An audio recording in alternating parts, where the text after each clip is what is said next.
Halo teman-teman, perkenalkan nama saya Meti Novitat Kela, mahasiswi pendidikan guru sekolah dasar Universitas Nusa Cendana Kupang.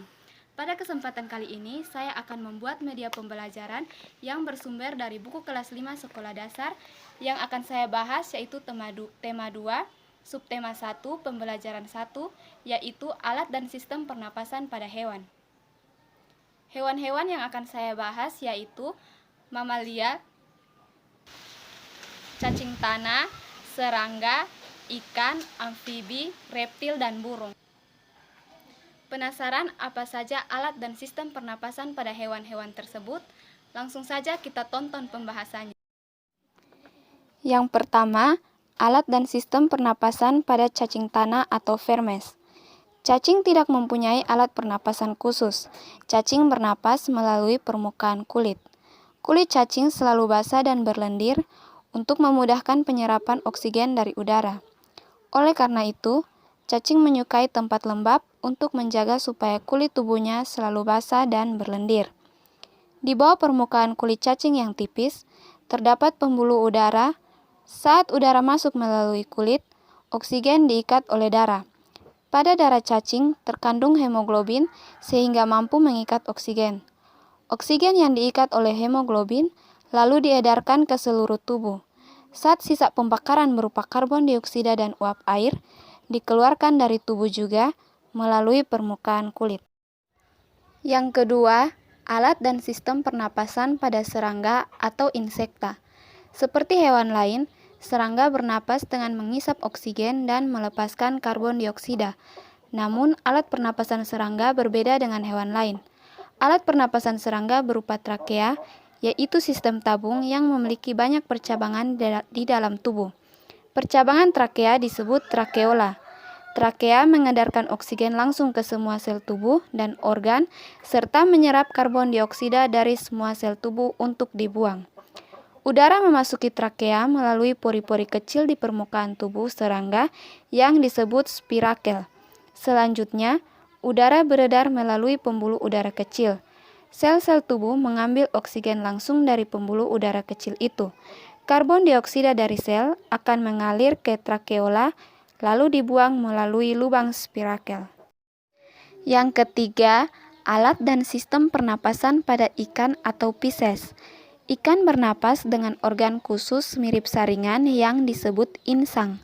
Insang berbentuk lembaran tipis berwarna merah muda dan selalu lembab. Insang terdapat tepat di belakang rongga mulut pada kedua sisi kepala ikan. Biasanya, insang dilindungi oleh selaput atau rangka yang disebut tutup insang. Di balik tutup insang ini, terdapat 4 deret insang yang saling tumpang tindih. Pada insang terdapat pembuluh darah halus. Pembuluh darah itu dapat menyerap oksigen yang terkandung dalam air dan melepaskan karbon dioksida dari darah.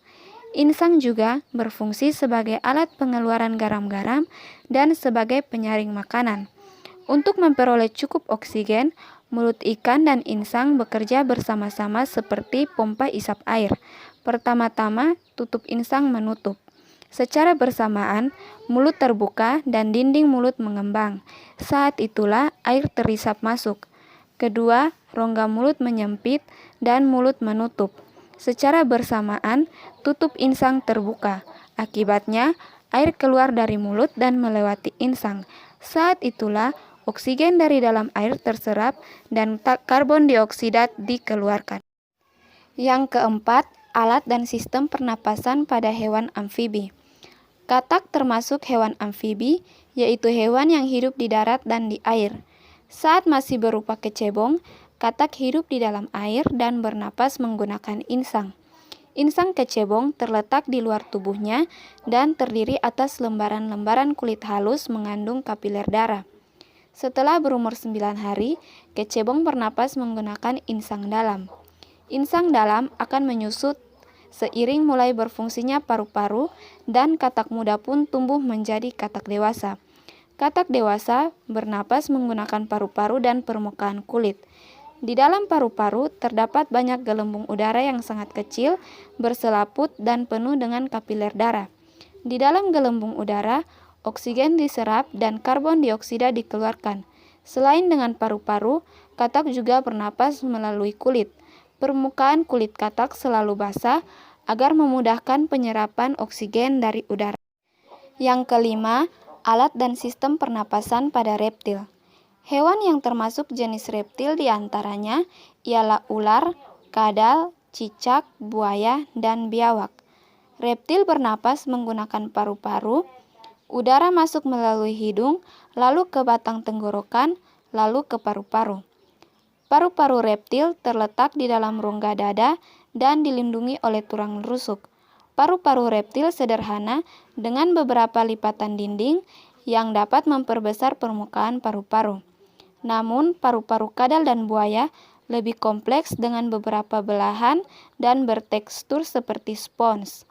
Pada reptil yang sering berkubang di air seperti buaya, lubang hidungnya dapat ditutup selama menyelam. Dengan begitu, air tidak akan masuk ke dalam paru-paru.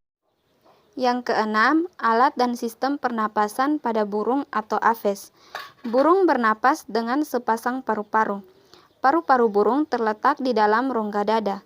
Udara yang mengandung oksigen masuk melalui lubang hidung pada pangkal paru sebelah atas.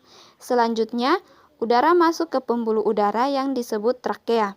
Dari trakea, udara sebagian masuk ke paru-paru dan sebagian lagi masuk ke kantong udara.